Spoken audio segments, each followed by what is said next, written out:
Welcome back to the Tech Talks Daily Podcast, a place where I interview tech leaders, CEOs, entrepreneurs, futurists, technologists, thought leaders, and even the occasional celebrity about how they are leveraging technology to transform their business.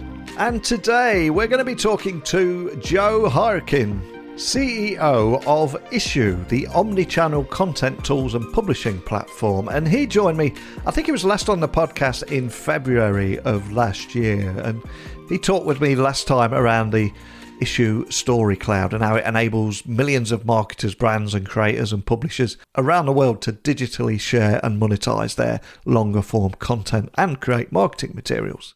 But today, I've invited him back onto the show to explore how the Metaverse's future could impact the publishing and SaaS industries, and also explore big tech's responsibilities for the future of marketing and publishing. And I also want to find out more about the workflow mentality shift among enterprises and streamlining processes strategically amidst this recession that we all find ourselves in right now.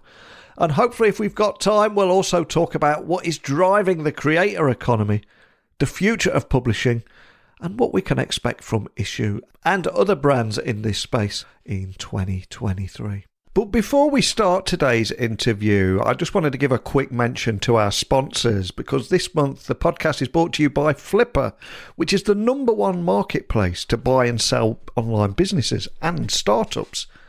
So, do you run your own online business?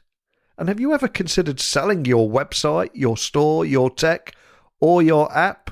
Because with world-class combined matching technology, dedicated brokers, and end-to-end services, all at the most efficient price, Flickr is making it simple to sell your online business. So, to get a free valuation, visit my friends at flickr.com/techtalks.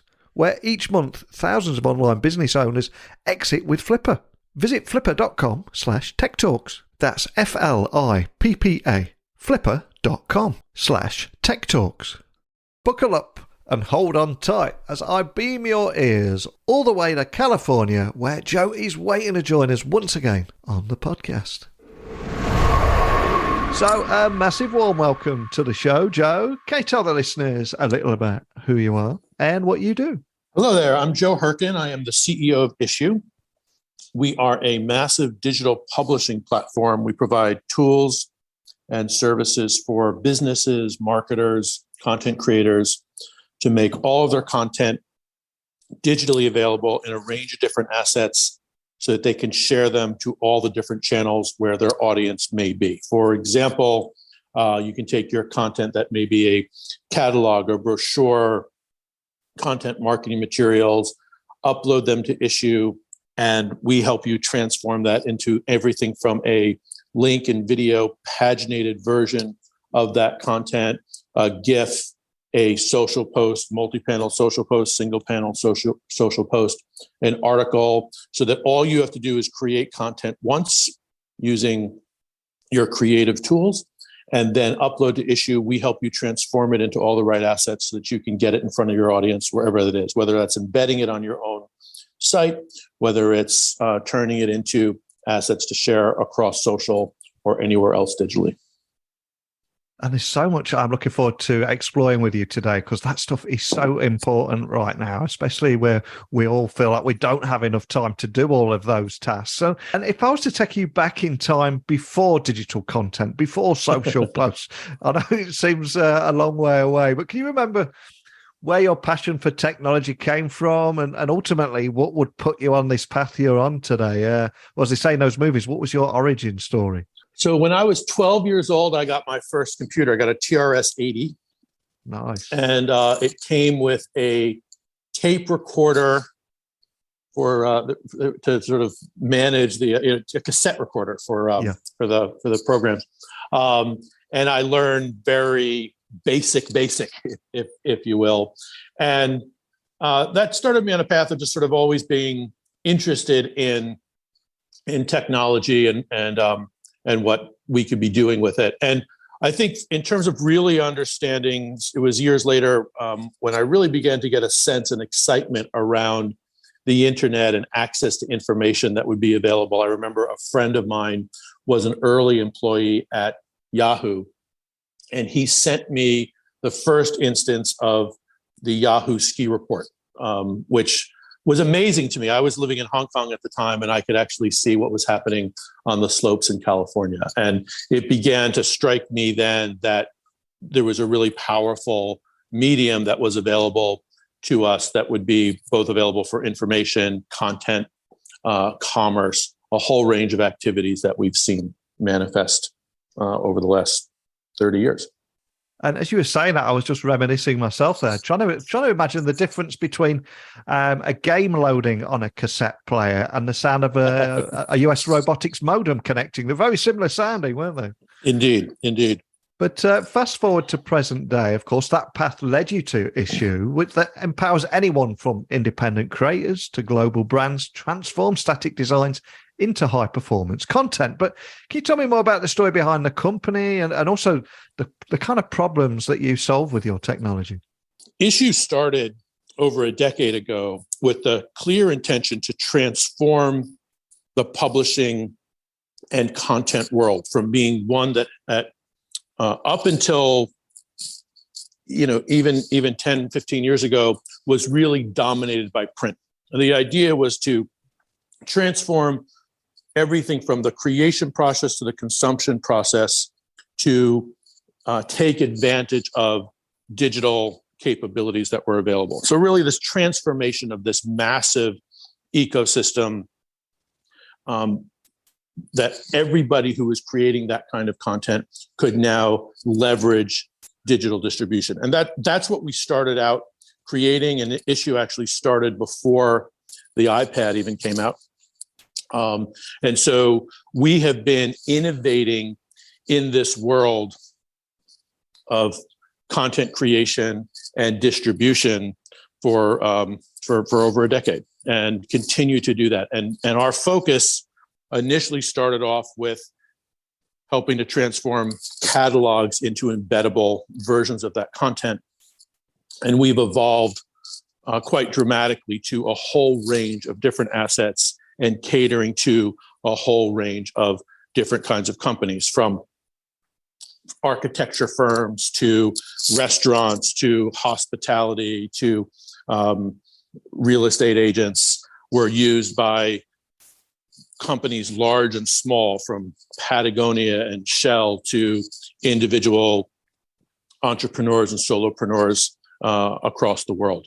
One of the things that we facilitate in many ways is this idea of globalizing local commerce. What we enable you to do is, for local commerce folks, often you are limited by the geographic location and in which you are happen to be positioned. And we now give you the ability to create digital catalogs and related assets that enable you to now reach an audience anywhere across the world.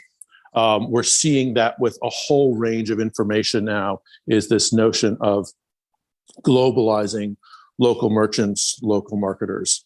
And we will continue to provide tools and services that they're able to take advantage of, as well as providing digital tools and services that anyone in marketing and communications can take advantage of, so that they can get their assets across all these different channels. One of the things that we've seen about digital as it's evolved over the years is, up until relatively recently, digital meant I create content using some kind of content tool, Adobe InDesign or some Adobe product, or Canva or Microsoft, or even Corel products. I bought access to the internet through Wix or Squarespace or WordPress. I put that content onto that website, and then I paid Google a little bit of money, and consumers would come read, watch, or buy my stuff. What's happened over the last couple of years is now the web is just one of dozens of different channels. And the exciting thing about that for businesses, for marketers, is that now they have access to all of these different channels, which means they have access to a much bigger audience than they've ever had before. The challenge is that many of those channels demand native creation that can't be used across other channels. So if you're creating content for Instagram, for instance, you can't reuse that for other channels, and it's not accessible to Google. So it's really important now in this world of ever expanding channels and ever expanding access for marketers, businesses, and content creators to have a set of tools, a workflow that enables them to be as efficient as possible so that they can both get access to these these expanded markets, get access to all these different channels, and have the time to actually do the creation. So they don't have to constantly be on the treadmill of native creation all the time. And that's what we do. We provide a set of tools so that you can create content once and then share it wherever you want that content to appear. We're talking about how everything has evolved. And a few moments ago, we were talking about the arrival of the internet and the cassette players on computers. Obviously, we've got the internet now and things have evolved so much. But I'm curious, how have you seen the workflow mentality shift among enterprises, and especially around streamlining processes strategically amid this recession that we find ourselves in now on both sides of the Atlantic? Yeah, we've heard this phrase, content is king, over the years. I actually think we're in a new paradigm where I think we can easily say workflow is king. Yeah. Because there's such available access to create content, and so many people now can go create it. But without an efficient system to get that content in front of the right people at the right time, it's questionable whether the great content that's been made is going to do its job. So what's really important now is to have a super efficient workflow where you're able to go from creation to transformation to the right assets to distributing to the different systems that you need, rather than have to do it in one-off fashion. So I like to call that the Story Cloud. The Story Cloud are all the tools and services that a business, a marketer needs to be able to tell their story to their audience wherever it is. And it's made up of the creation tools, storage, Google Drive, Dropbox, wherever you're storing content, the channels to which you're distributing, and then the marketing MarTech stack systems you're using to through which you're distributing content, or that through which you're measuring content. And so the companies that are going to be most successful will be those that are able to align the right set of tools so that they can have a very efficient workflow, and so that they can do what they do best, which is to create great products and get them in front of an audience wherever they are. Those that are going to struggle will be those that are leveraging older systems or continuing to rely on disjointed products or disjointed workflow products. From a software perspective, from a company like Issuu and partners in our ecosystem, it's incumbent upon us to really take integration seriously, to actually start to anticipate and understand what do our customers need, not just from my product that I'm creating, but from the workflow within which my product sits. What are the tools that our customers are naturally using together, and how do we facilitate them doing that? And I think that's going to be a key trend moving forward in SaaS. It's going to be a key trend moving forward in business marketing as well. Customers are going to start to really demand integrated workflows because it makes sense for them, and it's part of our job to help them be more efficient and more effective in their business. And technology, of course, was always promised to make our lives easier and give us more time back. But for the most part, that has not been the case, although there is an argument that we just get lost in producing more things. And the more time we save, we just fill that void again. But how do you see big tech's responsibility in the future of marketing and publishing, etc.?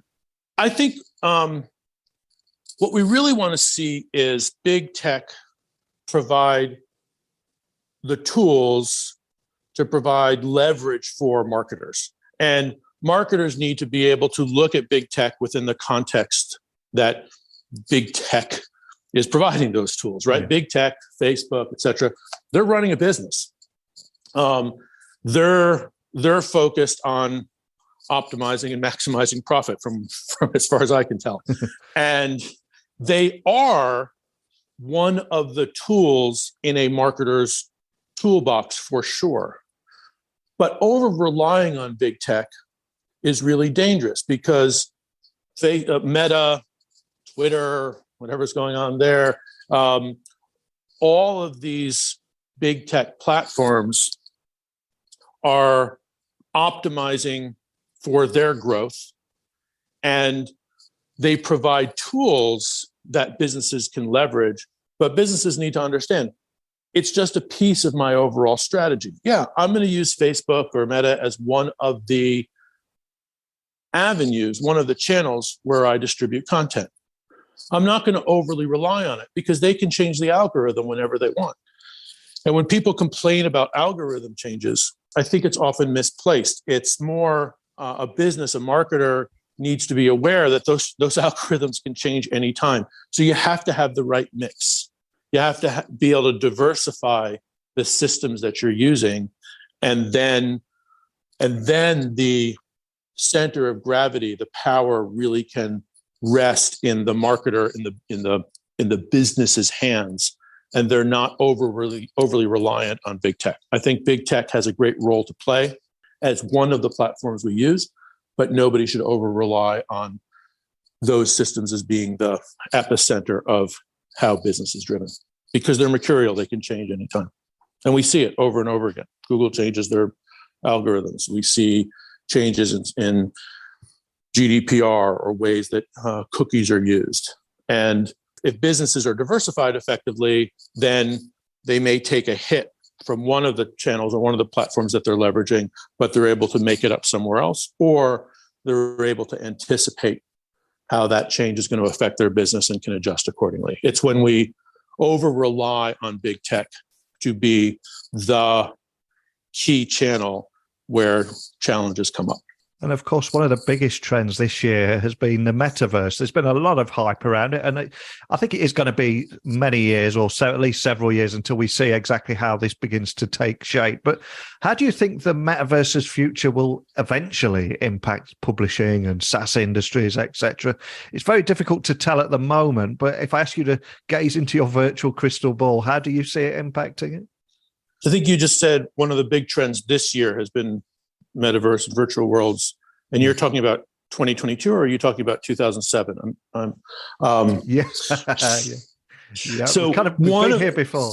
Yeah, and I'm joking a little bit, but it's true. You know, I in the late 2000s, I was part of a company called Gala Online, which was an avatar-based social gaming and community site, and we worked with and partnered with, and we're in an ecosystem, a shared ecosystem with the likes of Second Life and Roblox and smaller companies like Habbo Hotel and Star Dolls and various others. And at the time, there was this robust engagement around virtual worlds. There were even advertising agencies that were just focusing on creating campaigns for Second Life and other virtual worlds at the time. And so when I look at the emphasis and the enthusiasm for the metaverse and virtual worlds now, I think it's really important for us to draw lessons from what we've seen historically.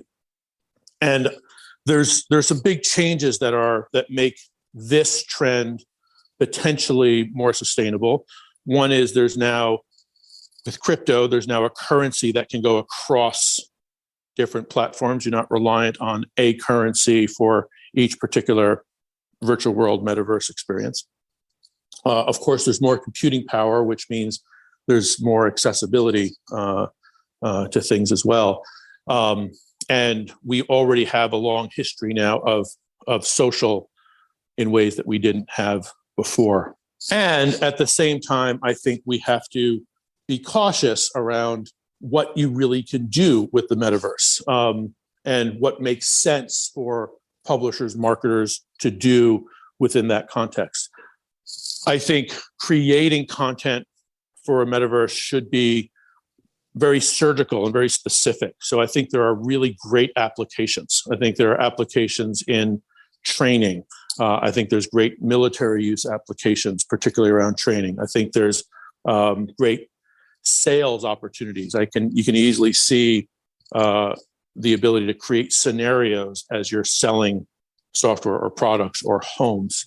There are creative endeavors that make sense within that world. But to expect that huge percentage of humanity is going to spend a significant amount of their time in a virtual world anytime in the immediate future, I think is a fallacy. Yeah, 100%. I also think it's really easy to get lost in FOMO around virtual worlds. Like all these people are doing this stuff. Yeah. And so it becomes really expensive to create content. And you can see a significant, sharp rise of people participating, but then it levels off pretty quickly. And so if you're going to go into this sort of capability with virtual worlds or the metaverse, you need to have a long-term strategy of like, I'm going to be creating content in an ongoing way. I have a way to grow my user base. And I think there's a lot of false positives where we'll see, similar to what happened with Clubhouse to a certain extent, where you saw this huge rush into Clubhouse, but then it wasn't sustainable. We're seeing the same thing here. So there will be sustainable niches and there will be sustainable categories. And so it's important to make a distinction between, are you in one of those categories that can really benefit from the metaverse, or are you in one of the categories where people are rushing in but don't have a real plan? And in that case, you're going to spend a lot of money and have a lot of disappointment. Yeah, it's such an important thing to talk about there. And as you said, we've been here before. Look at, you look at things like in Second Life, there was one of the challenges in Second Life back in the day. And by the way, Second Life is still going. One of the companies that evolved from that time that has been tremendously successful is Roblox. And they created an ecosystem that enough people wanted to participate in that they were able to expand. And they also brought in other partners.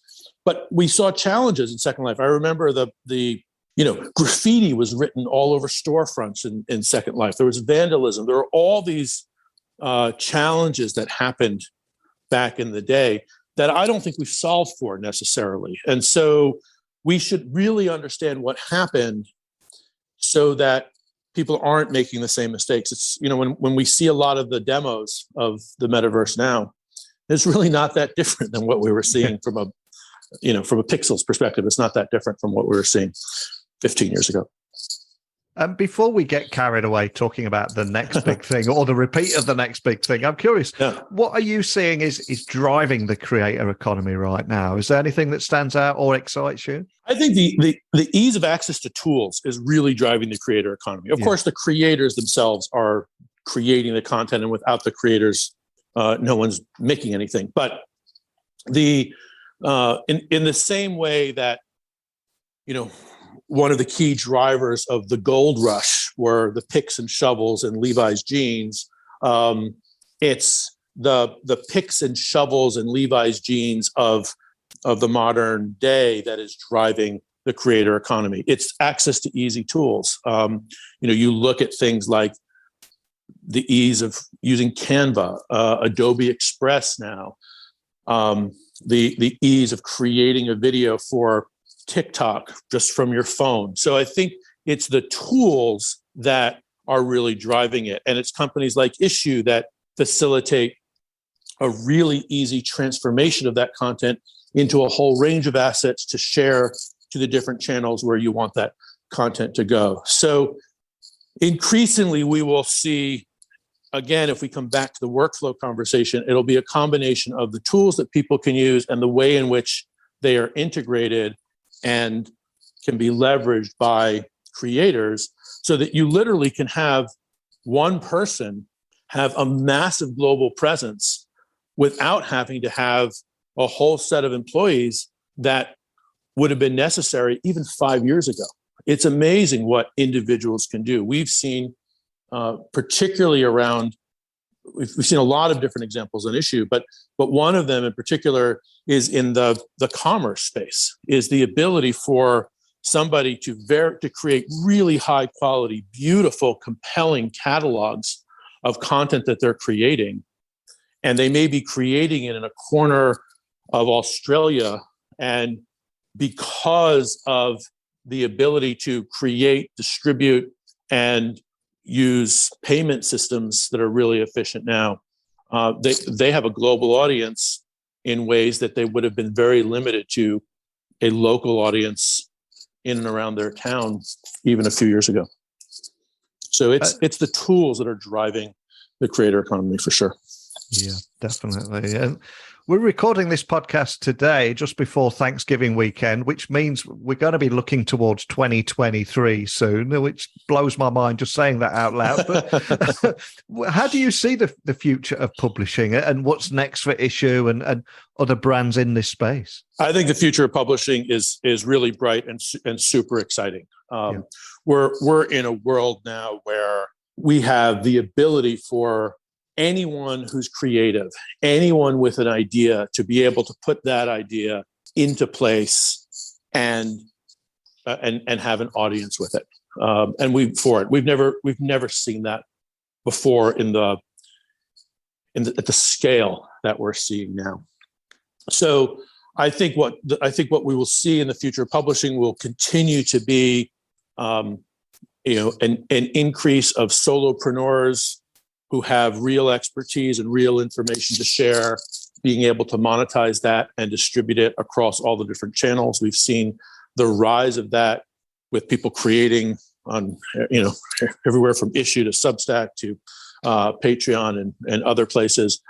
We will see we'll continue to see collaboration. One of the things that we've seen in the music world has been collaboration of artists over the last few years in ways that didn't happen even a decade ago. I think we'll start to see collaboration of solo publishers where people are writing for each other or creating for each other and jointly creating and selling products and services.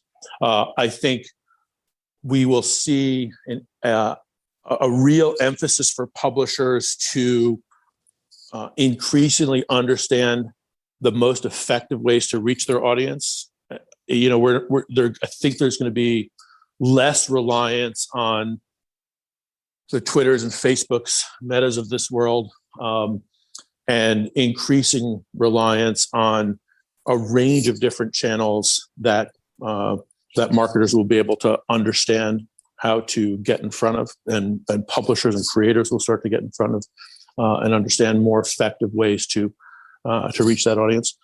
So I think if I were to summarize it, I think 23 is going to be an explosion of more content. I think it'll be an explosion of individual creators and collaborators. And I think it'll be an explosion of leveraging a range of different channels for reaching the audience. And there'll be a range of different ways that people are starting to monetize that content beyond just traditional ads. We're going to start to see more subscriptions. We'll start to see more product placement kinds of activities in publishing than we've seen in the past. In terms of Issuu, we have a range of things that we're working on for 2023, and the things I'm most excited about are the integrations that we're going to be rolling out with other companies in this ecosystem in the workflow that our customers need. We will be rolling out additional assets that can be created through the issue transformation process so that our customers can continue to rely on us for the assets that they need to be able to reach their audience wherever that audience happens to be. We'll be rolling out additional measurement tools and give them more capabilities for them to run their business and distribute their content effectively. Now, I know you're an incredibly busy guy, so a big thank you for investing a little of your time today to share your insights with everyone listening. And I was exploring if there's some way we can thank you. And one of the things that I know is that some of the biggest names in business, VC funding and tech have either been guests or listened to this podcast. So with that in mind, let's try and manifest something together. Is there a person that you'd love to have a private breakfast or lunch with, and why? Because he or she may just hear it. So let's send something out there. But who would you choose? Well, I think there's two people that I would choose. One is I'm a lifelong New York Yankees fan. And while this isn't related necessarily to my business or even this topic, breakfast. I would like to have a breakfast with Derek Jeter. Yeah. Partly because I'm a Yankee fan, but also because he and other people in the sport world are actually at the forefront of many of the changes and evolutions that we're seeing. They're investing in companies. They are leading ideas in many ways around this influencer world that we're starting to get into, and new ways of content creating and monetization. So he would certainly be one of them.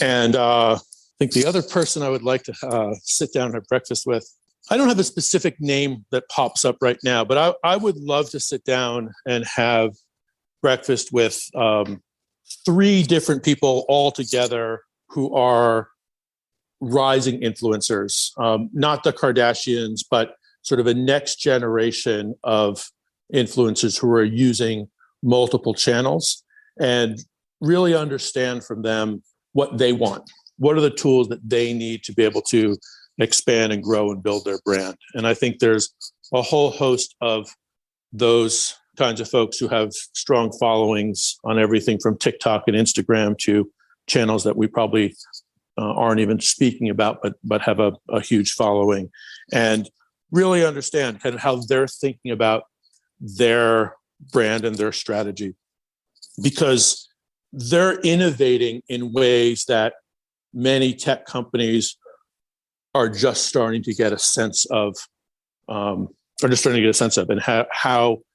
how do we start to serve this expanding and growing market? Love that. What a great answer. And before I let you go, for anyone listening, just wanting to find out more information about some of the topics we explored today, learn more about Issuu, or even contact your team, what's the best starting point for everything? Issuu.com, ISSUU.com, or you can reach out to me as well. But best way to start is just come find us on Issuu.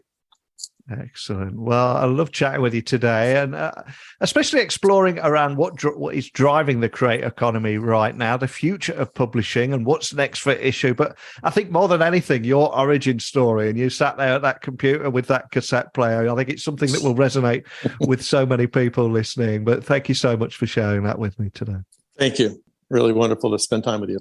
So a big thank you to Joe for coming on the podcast for the second time, and providing an update on some of the things he's been seeing, especially around that workflow mentality shift that he's seen among enterprises and streaming processes strategically amidst a recession. So many big changes going on now, from what is driving the creator economy, the future of publishing, big tech's responsibilities, and what the Metaverse may or may not deliver. But that's just me and Joe talking today, and I appreciate that you're listening somewhere in the world. You've got something equally as exciting to share. But don't just keep it to yourself. Send me an email, send me a voice message, whatever it is, or a DM on social media. Simply email me, techblogwriter@outlook.com, Twitter, LinkedIn, Instagram, just @NeilC. Keep those messages coming in. We'll keep this conversation going. And if you don't have anything to add today, don't worry. I'm going to be back first thing tomorrow morning with another guest talking about a different industry. And I know you might and hopefully you'll have something to say on that. That is how this show works. It's not about me and the guest, it's also about you. So a big thank you for listening as always, and until next time, don't be a stranger.